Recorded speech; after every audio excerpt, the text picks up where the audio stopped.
Assalamualaikum warahmatullahi wabarakatuh. Kami dari kelompok 4 akan menjelaskan tentang manajemen pembayaran. Kelompok kami terdiri dari Betin Larosa Manurung, absen 7, dan Diah Nur Rahmawati, absen 10. Yang akan pertama kali kita bahas adalah dasar hukum. Dasar hukum yang pertama adalah Undang-Undang Nomor 17 Tahun 2003 Pasal 6 Ayat 1 yang berbunyi, Presiden selaku kepala pemerintahan memegang kekuasaan pengelolaan keuangan negara sebagai bagian dari kekuasaan pemerintah.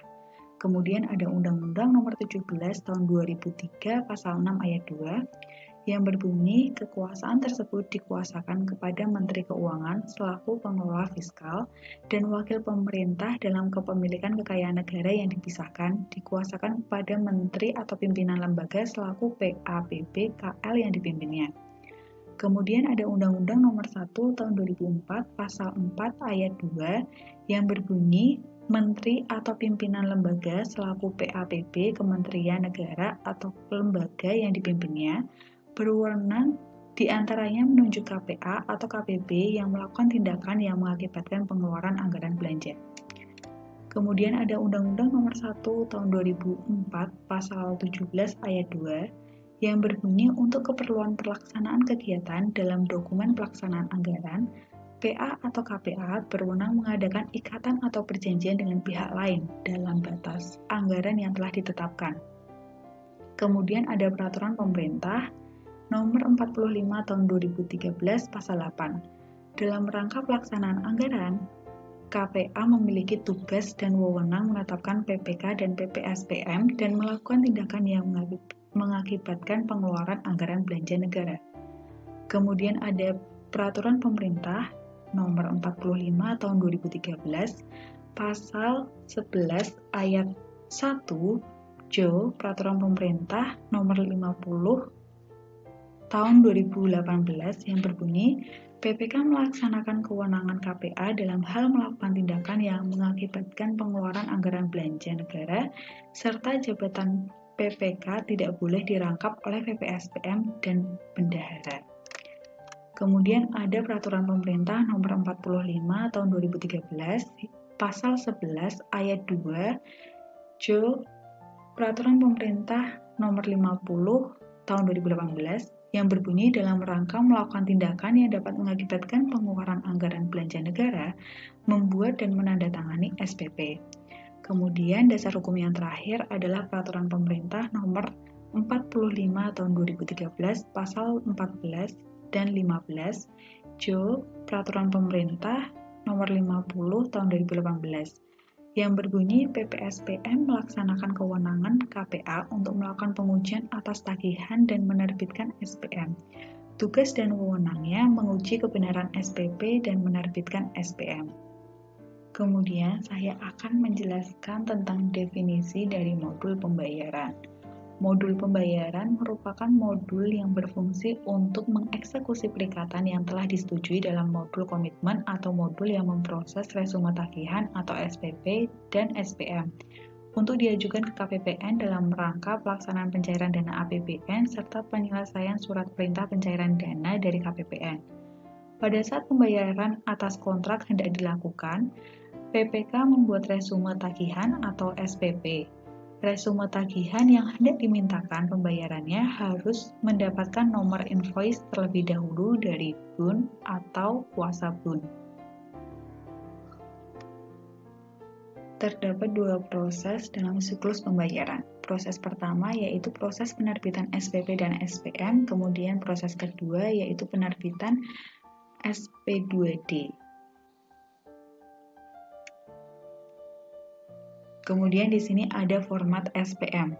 Format SPM ini menampilkan elemen data COA, menampilkan jangka waktu tagihan, dan menampilkan CAN, di mana CAN akan ada jika jenis dokumen tersebut kontraktual. Setelah itu ada jenis dokumen pembayaran. Yang pertama ada non-gaji kontraktual, berisi tentang pembayaran termin kontrak, kemudian ada uang muka kontrak, berisi tentang pembayaran uang muka pelaksanaan kegiatan perikatan atau kontraktual, kemudian ada release retensi yang berisi tentang pembayaran permintaan kembali atas retensi atau jaminan pelaksanaan kegiatan terkait kontrak pengadaan barang atau jasa, kemudian ada APD PL dan APD PP yang berisi tentang permintaan pembayaran kepada pemberi PHLN. Kemudian ada gaji induk yang berisi tentang pembayaran gaji rutin bulanan kepada aparatur negara. Kemudian ada gaji lainnya yang berisi tentang pembayaran uang makan, lembur, dan yang sejenis. Kemudian ada kekurangan gaji yang berisi tentang pembayaran hak gaji pegawai yang belum dibayar di gaji induk atau gaji susulan. Kemudian ada gaji susulan yang berisi tentang pembayaran gaji pegawai sebagai susulan atas gaji induk yang sudah terlanjur diterbitkan dan belum dicantumkan penerima tertentu. Kemudian ada non-gaji yang berisi tentang pembayaran yang dilakukan langsung kepada penerima hak atau bendahara pengeluaran. Kemudian ada SPMUP yang berisi tentang pembayaran imbalan jasa pembendaharaan kepada PT Pos Indonesia. Kemudian ada SPMIB pajak yang berisi tentang pemberian imbalan bunga kepada wajib pajak. Kemudian ada SPMIB-BC yang berisi tentang pemberian imbalan bunga di bidang kepabeanan dan atau cukai.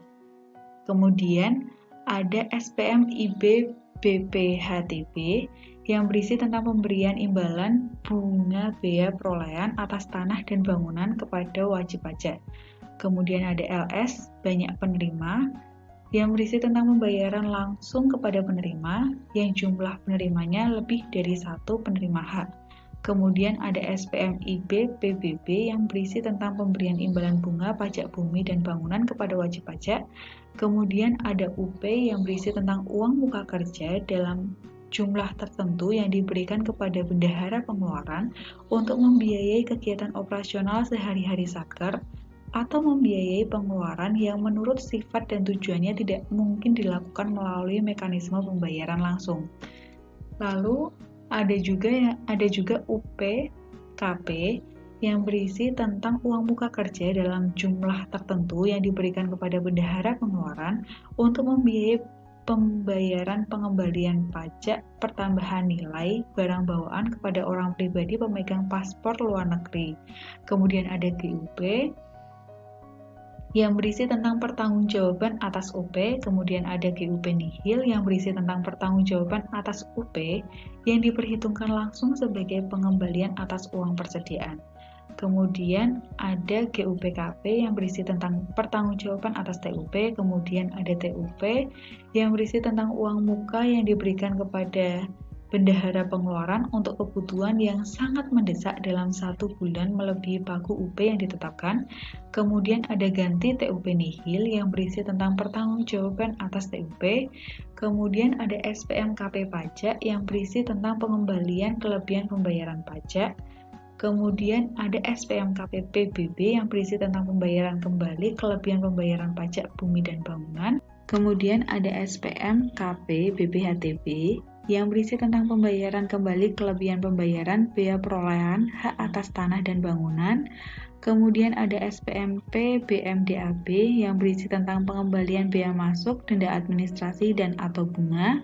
Kemudian ada SPMP BMJ yang berisi tentang pengembalian bea masuk yang telah dibayar atas impor barang dan bahan untuk diolah, dirakit atau dipasang pada barang lain dengan tujuan untuk diekspor.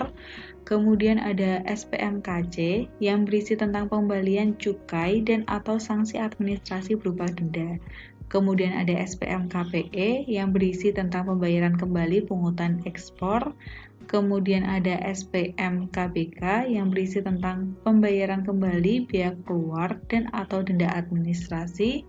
Kemudian ada pengesahan BLU yang berisi tentang pengesahan pendapatan dan belanja satuan kerja Badan Layanan Umum. Kemudian ada pengesahan hibah atau SP2HL yang berisi tentang pengesahan hibah langsung dalam bentuk uang. Kemudian ada pengesahan pengembalian hibah atau SP4HL yang berisi tentang pengesahan pengembalian pendapatan hibah langsung. Kemudian ada MPHL BJS yang berisi tentang memo pencatatan hibah langsung bentuk barang, jasa, atau surat berharga. Kemudian ada BMDTB yang berisi tentang pelaksanaan pengesahan bea masuk ditanggung pemerintah. Kemudian ada PDTB yang berisi tentang pelaksanaan dan pertanggungjawaban atas pajak ditanggung pemerintah. Dan terakhir ada pengembalian belanja. Selanjutnya akan dijelaskan oleh teman saya. Proses SPP dan SPM berdasarkan role atau perannya. Dimulai dari operator meliputi rekam SPP, cetak SPP, dan monitoring SPP. Selanjutnya ke validator atau PPK meliputi periksa kesesuaian hard copy dibanding soft copy, persetujuan SPP, pembuatan ADK PMRT atau SPP, dan monitoring SPP. Selanjutnya ke operator meliputi rekam SPM, cetak SPM, dan monitoring SPM. Selanjutnya ke PPSPM meliputi persetujuan SPM dan pembuatan ADK SPM, kirim ADK SPM ke SPAN. Dan yang terakhir ke operator meliputi rekam SP2D. Proses pembatalan ADK SPM dimulai dari PPSPM, yaitu mengajukan permohonan pembatalan ADK SPM dan input PIN PPSPM. Selanjutnya, ke KPPN melakukan persetujuan atau penolakan apabila disetujui.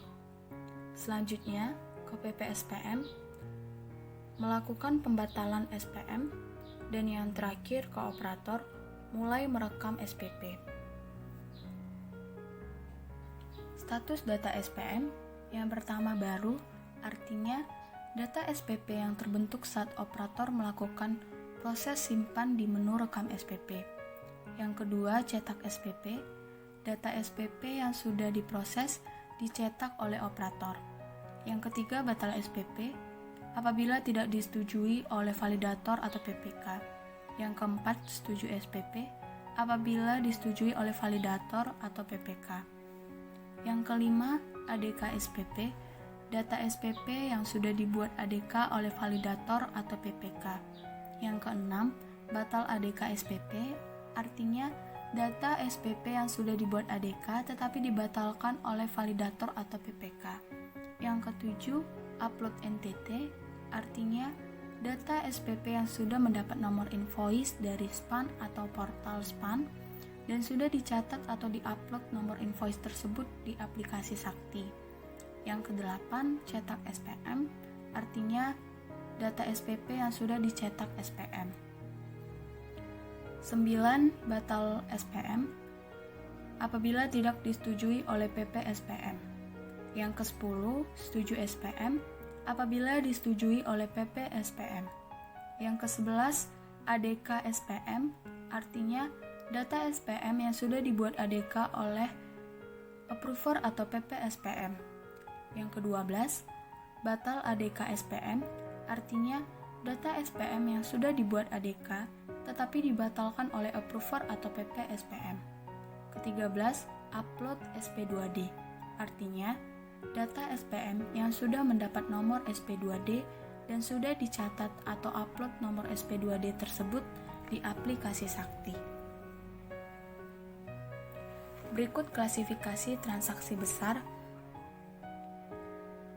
Transaksi A, nilai SPM-nya lebih dari 1 triliun. Penyampaian RPD harian 15 hari kerja sebelum pengajuan SPM. Periode pemutakhiran 10 hari kerja sebelum pengajuan SPM. Untuk transaksi B, nilai SPM antara 500 miliar sampai dengan 1 triliun. Penyampaian RPD harian 10 hari kerja sebelum pengajuan SPM dan periode pemutakhiran 5 hari kerja sebelum pengajuan SPM. Untuk transaksi C, nilai SPM 1 miliar sampai dengan 500 miliar. Penyampaian RPD harian 5 hari kerja sebelum pengajuan SPM.